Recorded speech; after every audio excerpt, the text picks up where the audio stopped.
another Five Stars Realty Podcast. Today, I have the pleasure of having one of our agents here, Doris. Hi. Dori is not just a real estate agent. She's a businesswoman. She's a mother. She has a family, business owner, everything. And you seem to handle everything just so beautifully. But I know it can't be easy. No, it's definitely not easy. I think it's a lot of fun. I've been telling myself, you're doing it. And I'm really proud of myself for doing it. And it doesn't feel like a juggling act anymore. You know, it just feels like, okay, we're rolling with this and this is working. And I'm really proud. I'm grateful for everyone that surrounds me that gets me to this point, like you and Guillermo, Johnsy. I think I found people that definitely know how to support me the way I need it. My husband, my children, everybody around me is what makes that balance feel good. So I know, and I've already known each other for over a year. And I know that it's always, you've done so much. You've done the academy and trainings, and you do your painting business. And you're so busy, and you have a beautiful, daughters and everything. It's not just one or two. No, it's 4. It's 4. In life, your husband staying on top of everything as a real estate agent. What do you think? And I want you kind of to express everything to even our viewers. Who were you before? Yes. Oh, wow. How deep do we want to go? Well, if you want to cry, Guillermo likes that. I mean, I feel that I'm healed, from my past, but definitely I'm a sexual survivor. I was sexually abused from the age of 3 to the age of 15. I think that every female always wants their mother in the picture. Yeah. And I wanted my mom in the picture for a really long time. And before healing, I would always think, okay, enough time has passed. Let me let her in. And because I wasn't healed, it would just fumble again. And it would hurt so much. And then I started real estate in 2022. And real estate actually was the one that opened the doors for healing because I started meeting people. I was more of a hermit, extremely introverted prior to real estate. And I started realizing I'm not the only one. And I would ask them, how are you doing this? How are you surviving? And I started meeting people who their parents were, absent or not? Yeah, present? not present. I was going to use a different word, but thank you. Yes. I knew where you were going. And they would, they really couldn't give me an answer. But one day, I'm actually at an event with Ginger at my previous team, the Miali team, and we're getting deep on it. It's a slow event, and she's telling me how she had survived, and she gave me this book called The Courage to Heal. It's like that thick. Okay. And I'm not a reader, right? And so then I said, I'm going to listen to it on audio. And I would listen to it going to showings. I would listen to it on the road. I would listen to it every single day. I would come into the office here because it was an hour drive. I would listen to it all the time. And I started to understand emotions. And then I felt like I wasn't emotionally intelligent. And so then I started studying what does emotional intelligence means. So I started reading the book, The Atlas of the Heart, and that book started to make me cry because I started to understand emotions that I didn't know were emotions, and they were frustrating, and I couldn't identify them, and because I couldn't identify them, I couldn't put process them, yes. I couldn't put them where they belonged, right? So I read that, I listened to that book on Audible 4 times until I was able to understand emotions and be able to understand the person on the other side. A couple of years ago, I want to say 2020, I understood that my parents did the best that they could with what they had at the time, and I was able to come to that understanding. But even so, because they haven't healed, I can only limit myself Correct. to a certain extent with them. So building those safe boundaries and being okay with yourself, with saying, here's the line. Right. This is where we draw the line. And it's okay if you don't like me because this is my line. But I like me. I need my peace of mind. I have the people who do love me, who are important for me. And for a really long time, it was just me, alone on the other side of that boundary, because I wouldn't share this with my husband. And when I did share it with him, he was really supportive. That changed our relationship a lot because I was able to start to see him in a way in a way that I had never seen him before, because I had never opened that door up for him, So I think that was the me prior to real estate. real estate. Yeah. And it was lonely and it was sad. And now if you see me lonely or alone, it's not because I'm lonely. It's because I choose to be alone to be able to juggle it all, There's a difference with that. There's Yes. a very, very big difference. Let me tell you that when I first met you, I did not think at no point that you were a hermit or very like introverted. I get that a lot. I thought you should see this woman with her clients, with people and networking. She's very outgoing. You always talk. You're always like filling up the room, always looking for people, and you know everybody. So what you feel, let me tell you, that's not what people perceive Okay. at all. Okay. Because we do see you like kind of like this like person that knows everybody. John sees she's telling the truth. Yes. Yes. Like when I'm we kidding. went to in the Europe and we were there, you knew everybody. You were saying hi to most everybody. Oh, that's so the funny. gala. Yeah. And you're like, I'm like, okay, Doris knows everybody. So just because you kind of like feel like you might, it's not what it's perceived. And that comes again with your clients, right? You fighting with your clients, wanting the best for your clients. This year, I want to say it's a turning point. Yes. This year, we did Arizona, and you had a mindset, you had a plan for 2026. How's that plan going? It's on fire. I know. That's why I'm asking. I love it. I joined forces with my father's a tax preparer. Correct. He's retiring, and my brother is taking over the tax preparation. They've got over 1,000 customers, and I've been reaching out to them.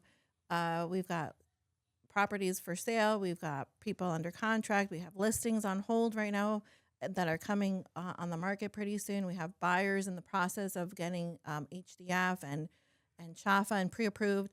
So it's definitely my year. I told you in Arizona, this is going to be my year. And I can only thank Guillermo because it's a vision that I had presented to my previous broker, and they weren't open to it. And I presented it to Guillermo, and Guillermo was like, yeah, absolutely, let's do it. Guillermo always says yes. I mean, really, like all his agents ask if he always says everybody has different visions or everybody has a different point to get there, right? It's not always the door knocking, the cold calling. It's always different techniques. So if you come up to him with a good plan, which you did, and you see the outcome, not everybody's going to see the outcome. Right. You surround yourself with people in your like life that are able to kind of like maybe see where you end up, but sometimes the way is not like the straight way. Right. So I think you're doing a great job. Thank you. But I want the viewers out there to know, because this I just learned. What? You do homeschooling. Oh, yes. We started homeschooling like a month ago. Yes. So much fun. And then I don't know how, because you have all these contracts. Yeah. You do your business, Yeah. your painting business. Yeah. We have the whole month of April filled up. So which is very good. Yeah. It's very profitable. So how does a woman come to be obviously have all these little like businesses, a family? How do you take care of all this? Behind the scenes in my pajamas with the camera turned off. I had a meeting this morning. Camera off. Oh, sorry, guys. The camera is not working today. They don't know I that. do too that. I do too. Yeah, no, I think I'm a high C. So if you're in real estate and you've done your sorry. It's fine. If you've done your DISC profile, you'll know if you're a D, I, S, or C. I'm a high C. I dot all my I's, cross out all my T's. I could do that in my sleep. It's just my skill. So I have my pad. I write everything that needs to get done, and I check it off, and I make sure that it gets done before the end of the day. Sometimes I'll procrastinate because I'm human, so sometimes an hour will go by, and I'll be like, okay, Doris, it's time to get on the ball. My children are really independent, so I'll tell them what they need to do. They have their little pad on the wall, and they cross off what they need to get done. They get dressed, they brush their teeth. Breakfast will be pre-made. So there's hard-boiled eggs, there's oatmeal, there's yogurt, there's fruits, and everything needs to be, they know that they can pick. So if you open up my refrigerator, it's mason jars of strawberries, blueberries, raspberries, and that's the colorful section. Then there's mason jars of celery, cucumbers, that's the green section, and then they have their whites. So it could be milk, oatmeal, yogurt, or cereal. But cereal is really just granolas with milk. And they have to pick one from each section, and that's how I know they get a nutritious meal. But we meal prep. It's a lot. It's a lot. It just feels like life. It doesn't feel like a lot. At first it did. So it's just like real estate or the painting business. You have to find that strategy that works for you. If you don't have a strategy, if you're going to go buy a house, but you don't know how much you can afford, if you don't know who your lender is going to be, your realtor is going to be, if you don't know who your attorney is going to be, if you don't know the process of buying a house and you start looking for a house, it's going to be overwhelming. No, I agree. So I have a strategy for everything. I'm a major strategist. I'm a numbers person. So I go grocery shopping with a grocery list and a budget, and I make sure that I stay within that budget and that I buy just what's on that list, because when I don't, I double buy, and then I've got 5 packets of strawberries. I've got like 20 jars of tomato sauce. If I go into, I'm not like, I don't have that strong will to know. I do my list, but I do it to like pick up. And I know like I have a budget as well, and I have certain stuff. Yes, like there's certain stuff like fruits or like meats that you actually have to go in and like actually see it. But any canned or meal prep, I actually do a plan that week, and then I order it to pick up. That way I know I'm not buying any like candies or sweets, and I'm staying within. Because trust me, when you're walking through those aisles, 10,000 things are gonna end. Well, that's the marketing department. Yes. You know, they do great marketing. No, I'm very focused when I go to the supermarket, and to the point where I can close my eyes and okay, this is there, and I know how long it's gonna take. That's good. We don't give sugar to the girls, so there's no candies and they know. Don't ask, because the answer is always gonna be no. So with the girls, the way I work with them is I get down to their level, literally their eye level, and I'll ask them, you keep asking for candy. What is candy? Is it good for you? Mm-hmm. No. My 6-year-old has eczema, and when she doesn't eat properly, her eczema flares up. So I ask her, does it feel good to have eczema? Do you really want that piece of candy? And then later in the evening, you're going to be in outbreak. pain? Mm-hmm. And she's like, no. And I'll tell her, so let's make a fruit roll up. So we make leather fruit in the oven. We'll blend the strawberries, put it out on the tray, and put it in the oven, let it cook, and it's the same thing. Yes. Same thing, but it's healthy. No sugar. And so then I try to, they know that. They know my rules. Okay. And the thing about it that I love is that because it's provided in a lovable manner, they receive it with love. And they understand. And they too. understand it. And my 8-year-old is like, Tabitha, mommy's not going to like that. Mommy's just trying to take care of us. Mm-hmm. And I'm just like, my heart melts when my 8-year-old is helping my 6-year-old, or vice versa.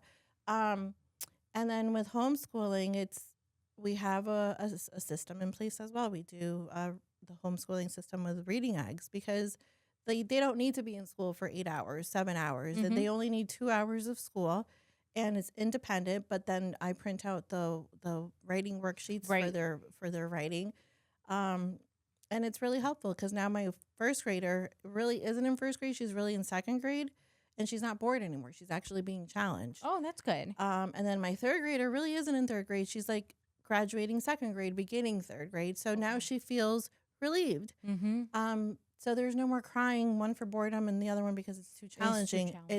they come to me, Mom, we need help, and we figure it out. And thank God it's elementary school. I can't wait till high school. Well, I'm excited for that.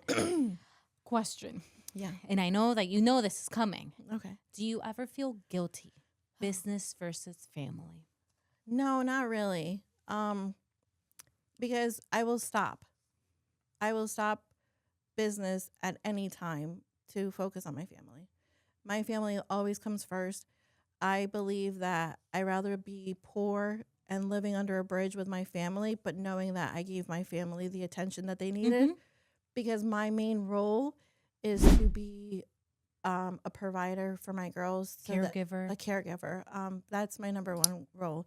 That's why I pulled them from school, because I didn't feel that I was doing that. I couldn't do that with them coming home at 3:30, me being with a client at that time, and then having them Yes. No, I couldn't. get it. Yeah. No. So now it's like the mornings are dedicated to them, and then it's work. So, and in the past, I never felt guilty either, because I would always tell my husband, look, if you're going to go out and work, great. You go do your thing, but I'm going to be home and I'm going to take care of my kids. My kids have always been my number one priority. And I quit jobs before doing corporate, when our second house that we bought, I didn't know the neighborhood. And I tried to go to work and them go to school alone on the bus.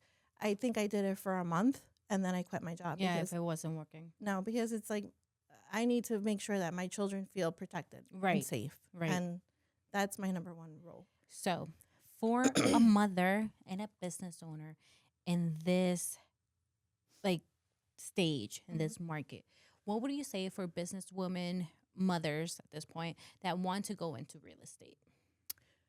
Definitely check your mindset. Definitely check your mindset, because it will take a toll on you mentally. It's going to challenge you. It's going to push you to the uncomfortable zone. It does it to everybody. Whether you're a woman or a man, you're going to be pushed to that uncomfortable situation of having to talk to people all the time. So if you're a mom, make sure that you're mentally prepared for it. Make sure that you have that group of people that are going to help you. Yeah, support you. Yeah. Like my husband supported me from the beginning. Like, he put the painting company on hold so that I could study.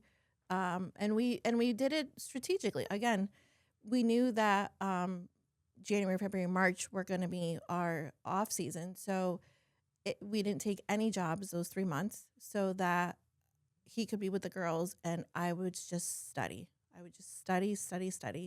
And then I took my test in March and I passed. How long have you been with your husband? Since 2003. Okay. So 22 years? 2003, so 23 years. 23 years. We just celebrated our 20th anniversary, March 6th. Yeah. Okay.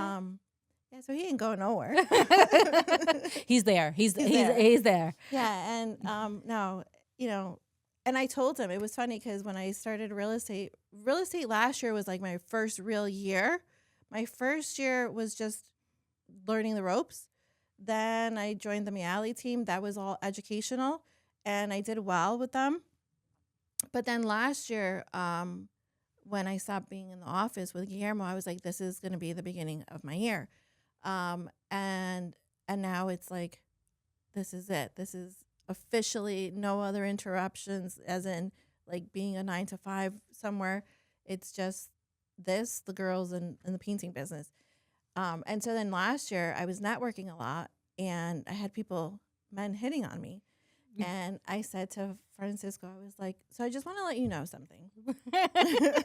I don't know what. I was like, I have 4 men who are flirting with me, and I just want to let you know that everything that I'm doing, I want to do it with you.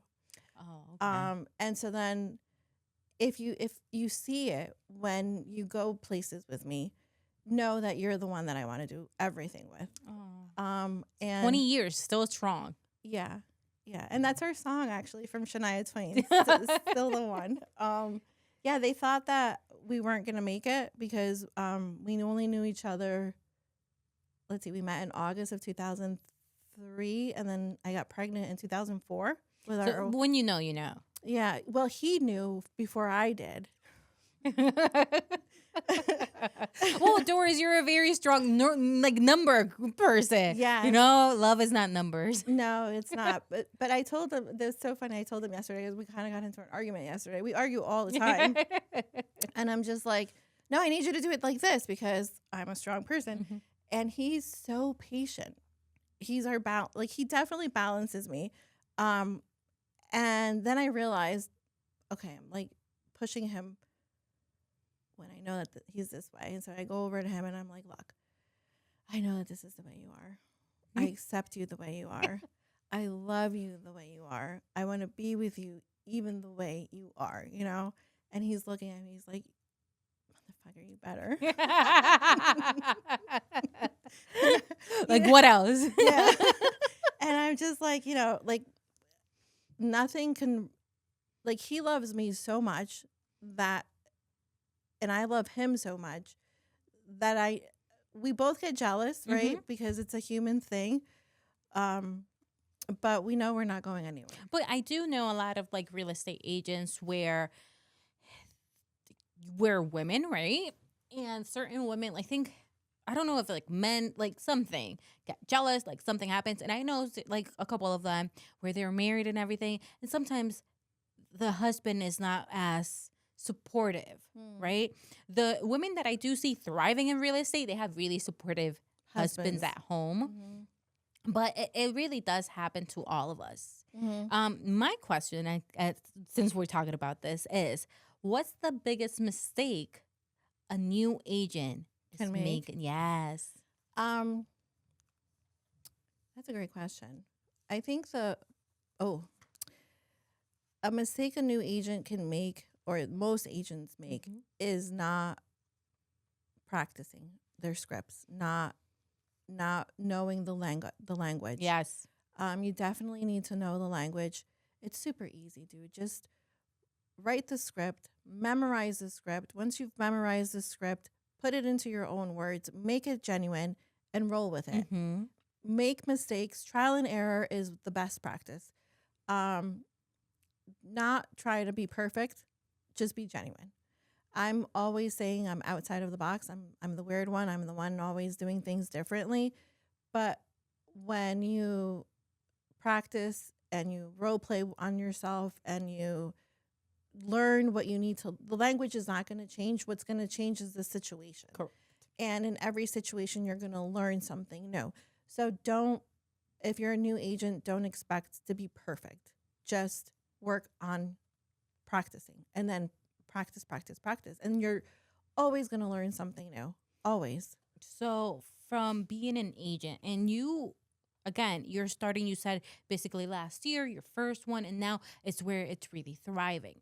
So I want agents out there to understand you're going to become an agent. It's not going to be tomorrow you're going to be a success. No. What would you say, obviously, after they learn scripts, what would you say is the next step to get leads or find customers, clients, people out there? So definitely have a good brokerage.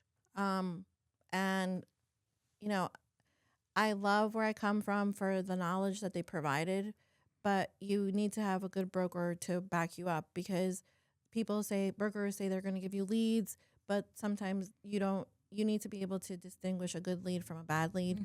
You need to be able to know how to go get leads. And then you need to just have a good office to back you up. As a new agent, I don't think you have the money to pay for leads. So you need to be able to know how to get those leads. That would be the next step because once you know everything, the lingo, you need leads to actually work on them and then get the business. And if you're tight with money, always expired leads or for sale by owner leads. I agree. So I know that as well. We were talking, I want to say maybe like 2 or 3 weeks back about the difference about like a cold lead or a warm lead or a hot lead. So for viewers out there, can you explain kind of like the difference between a warm lead or somebody that's just kind of like a cold lead? So there's two groups of what's considered a warm lead and what's considered a cold lead. So a cold lead is someone that you don't know, someone that you're calling from, I don't know, from a Rolodex or whatever, and they have no idea who you are, and that's considered a cold lead. You need to speak to about 50 of those people to get one solid lead. That's hard. Yes.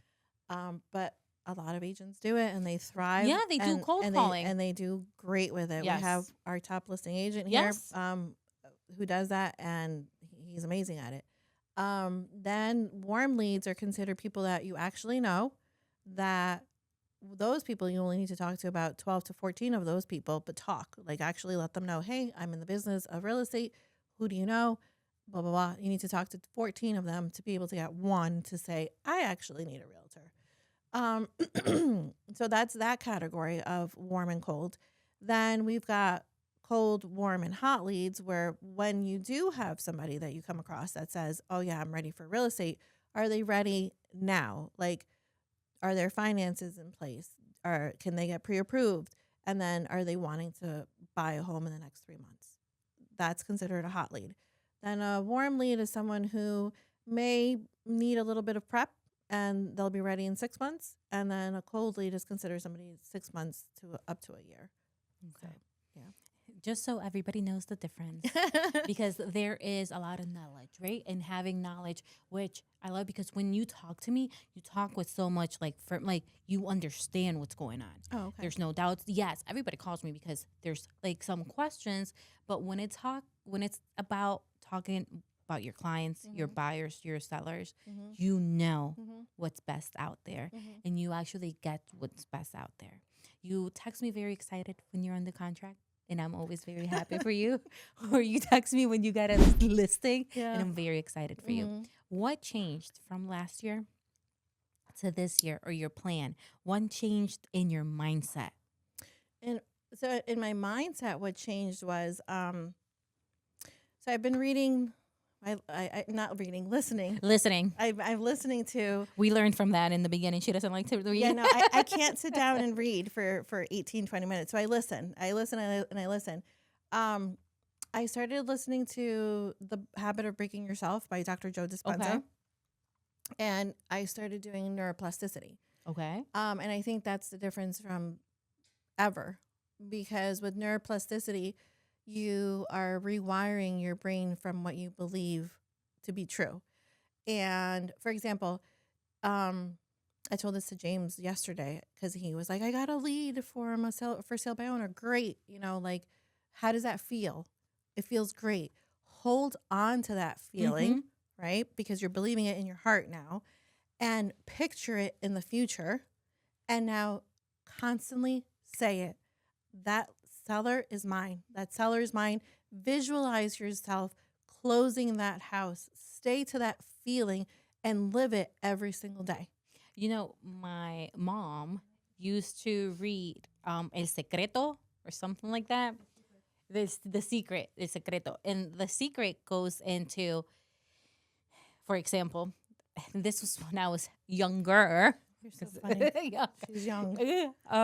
I was 16, and I was doing my permits, driving permit. And my mom, she was like, you never think of like the what if. It's like, you have a thought, you make it happen. Yep. Like, just think like it already did. Yep. So she was like, I took my permit and I came inside, and I sat down next to her, and she's like, we're going to have to come back. And I was like, no, I passed. And she's like, I thought like I had been putting this into like your universe. Yep. Like, instead of like, I wish she passed, I was saying she passed. Yep. So you need to make it like a tense, like, I will get that buyer. I will be successful. I am successful. This year I will have 10 closings. Yep. So when you put it out there, you're kind of like cementing it. And I really like that you mentioned that. Yeah. So it's everything has a connection. Yep. So Pocahontas was right. The when she's like, yeah, I love that song. I can see it already. Yeah. So I was like, I knew Pocahontas was onto something. I felt it. Yeah, so that's what I've been doing. I mean, I started doing that last year, but I really didn't understand the science behind it. And again, that's just the way I am. I need to know what I'm doing, understand what I'm doing. And so then I studied the science behind it, and that's what I started doing. And like right now as I'm talking about it, I can see myself with the amount of success at the end of the year. I can feel it. I can see it. So I'm walking towards it, and it's going to join me. We're going to meet. Anybody that doesn't know Doris, let me tell you, I call her in video. She might be in her office, and she has charts of like how many people she contacted or what's her goal for the year, like this outlook into what you're going to get, which is, it's really good. So what habits made the biggest difference? Letting go of doubt. I don't know if that's a habit or a feeling. maybe both. I stopped doubting myself. Instead of, so it's not that I don't doubt myself or question. I want to say I don't doubt myself anymore. I just question it, and then I go find the solution. I like that. Because before I would doubt myself, and then if, like, now I call you Stephanie, and we'll go, like, we Stephanie, go back and forth. Yes. I go, Stephanie, let's talk about this, because, and that's what we'll do. And if it's not with you, it's with whoever under the circumstance, right? So I don't doubt myself. I question it, and then I'll go and find the solution. And sometimes ChatGPT is my best friend. But listen, I always say that's critical thinking. Oh, yeah. Right? People nowadays, I tell Samantha, like, I need somebody, critical thinking. If you don't know the answer, look for the answer. Yeah. Like, it's not, we're not born with everything. We're not born with like endless knowledge. But if we look for it, we find it, I guarantee you're going to remember so much better next time. It won't happen. And it's the same thing for real estate. You do a transaction, you feel very nervous the first one, you're lost. Yeah. But once you get that one down, you close it, you're going to feel so much better for the second one. And it's okay if you feel stupid, because you're not. Like, Correct. for example, last year, I had an agent who was a listing agent, and the appraisal's ordered, and she was like, okay, the appraisal's ordered. Let me know when you do the appraisal with the appraiser. And I'm like, wait. Look at my face right now. Yeah, I was like, yeah, no, the listing agent is the one that does the appraisal. that does the appraisal. No. I've been in business for 25 years, and I've never done an appraisal. I go, so you're just a listing agent, and you've never done an appraisal? And anyways, so with people like that, I don't even. Correct. Okay. I didn't show up for the appraisal. No. Usually the listing agent, you bring comps, you bring whatever it is that you want to make sure that the appraiser knows that this is the value you're selling this home at. Yeah. So that's. I think I stopped. So I stopped that. I stopped not believing myself, or fighting against people that are just. Yeah. Just. It's like, if it's not in your like. Yeah. I tell everybody, don't argue against somebody that's going to try to like make it more difficult at the end of the day. And that's the book, Let Them, from Mel Robbins. Just let them. Let them. So talking about in these few last minutes, I want to go over a few things that you would say to your potential clients. Okay. What would you say to somebody, seller, that doesn't understand about listing? What would I say to them? Yes. How can I help you? Say it to the camera.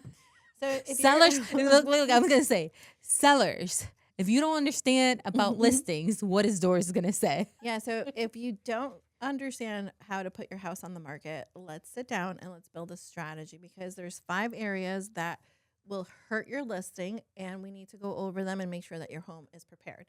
So if you have any questions on what those 5 areas are, you can call me. What's one thing you wish every client knew before working with you? Oh, that's not going to be easy. One thing, Doris. One thing. It's not going to be easy. I mean, right now I've got 4 people under contract. We're closing tomorrow, and then we have 3 that are closing in a week or 2. And I feel Mondays are fire days, where we're always putting out a fire, a worry, a concern. And it's just like, okay, let's find the solution. And I can't do things for you. I can only guide you to them. I don't know. I've heard realtors say, oh, I've had to go paint a room. And I'm like, why? I've heard that, actually. And I'm like, why? Why would you go paint a room? Why wouldn't you, like, prep, even prep? Yeah. Like, make sure your seller's doing something, like certain stuff. Or just why are you doing your seller's job? Like, Correct. So I think when you work with me, you'll always know my value, and you'll always know the value that I'm going to bring To the table. to the table. I will go above and beyond, as in I will educate myself more. I will prepare you more so that we're at the best that we can be. But I will never, and don't want to say never, I might in the future, but as of right now, I've never needed to step out of my role to play somebody else's role. And let me tell you as well, Doris, I think the last listing or anything, something you had previously, she put it on the market. It went Friday. I think it had open house on the weekend. And by Monday, it was under contract. Yeah, no, I didn't even have an open house. It put it on the market Thursday, was under contract Saturday. I've had listings like that. I've only had like 10 listings in my whole career of real estate, but every single one of them goes. But when you under think about contract. it, really, it's only been a year and a half and you have had 10 listings. So don't say it like I've just had 10 listings. You should say it, I've had 10 listings in a year and a half. That is a major milestone. Yeah. Not everybody does it. Yeah, so Okay? I always prep the home prior to putting it on the market. That I do. know. And all of my homes always sell over asking price. So, See? Take note. yeah. So, last 3 questions, and this is going to be rapid fire. Okay. What advice would you give a mom who wants to start in real estate? Just Do it. do it and look for doors. Yeah, let's do it. Let's build a team. Second, finish this. Success for me means Balance. if you can restart your career, what would you do differently? Just work on my mindset first. Yeah, I agree. fix my mind.